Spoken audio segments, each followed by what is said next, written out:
বন্ধুরা, আমরা যারা সিঁড়ি দিয়ে ওঠানামা করি তাদের জন্য কিন্তু থাকছে সুখবর। আমরা অনেকে 4 তলা 5 তলা 9 তলা 7 তলা বাসায় থাকি। অনেকের বাসায় লিফট থাকে, আবার অনেকের বাসায় কিন্তু থাকে না। যাদের বাসায় লিফট নাই, সিঁড়ি দিয়ে ওঠানামা করেন, তাদের জন্য কিন্তু থাকছে সুখবর। ভাবছেন আমি কি বলছি? হ্যাঁ বন্ধুরা, আমি ঠিকই বলছি।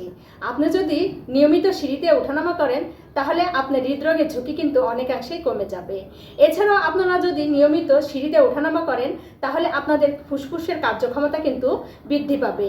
এছাড়াও বন্ধুরা, যারা সিঁড়ি দিয়ে নিয়মিত ওঠানামা করেন তাদের ডায়াবেটিস নিয়ন্ত্রণে থাকবে এবং রক্তচাপও কিন্তু নিয়ন্ত্রণে থাকবে। বন্ধুরা, আমরা যারা সিঁড়ি দিয়ে ওঠানামা করি তাদের যে হাড় আছে, হাড়ের যে জয়েন্টগুলো আছে সেটা কিন্তু মজবুত হবে। এছাড়া বন্ধুরা, আমরা যারা ওজন কমাতে চাচ্ছি তারা যদি সিঁড়ি দিয়ে ওঠানামা করি তাহলে আমাদের ওজন কিন্তু অনেকাংশেই কমে যাবে।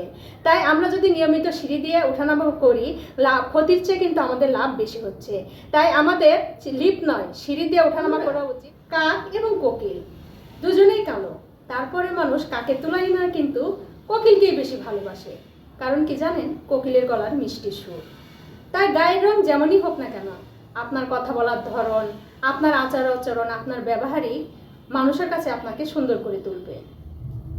সাদগা কখনো আটকে থাকা রিজিক টেনে আনে, আবার কখনো কখনো ঝুলে থাকা বিপদ দূর করে, আবার কখনো কখনো লেগে থাকা রোগগুলো কিন্তু নিরাময় করে।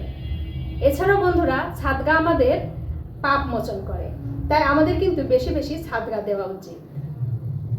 একটা কথা কি জানেন? মুহূর্তের মধ্যে কোনো বিষয় নিয়ে মানুষকে আমরা জাজ করে ফেলি। হুট করে কাউকে আমরা হিরো বানিয়ে ফেলি, আবার কাউকে ভিলেন বানাতেও কিন্তু আমাদের সময় লাগে না। অতিরিক্ত আবেগে আমরা কিন্তু বিবেককে হারিয়ে ফেলি। ছোট্ট একটা বিষয় নিয়ে আপনি কাউকে পুরোপুরি জাজ করতে পারেন না।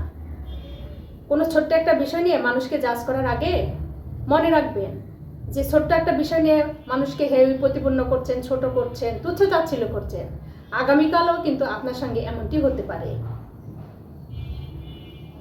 কখনো নিজের শারীরিক যে সৌন্দর্য সেটা নিয়ে গর্ব করবেন না, কারণ সেটা আপনি সৃষ্টি করেন নাই। কখনো আপনার যে বংশ পরিচয় সেটা নিয়েও গর্ব করবেন না, কারণ সেটা আপনি নির্বাচন করেন নাই।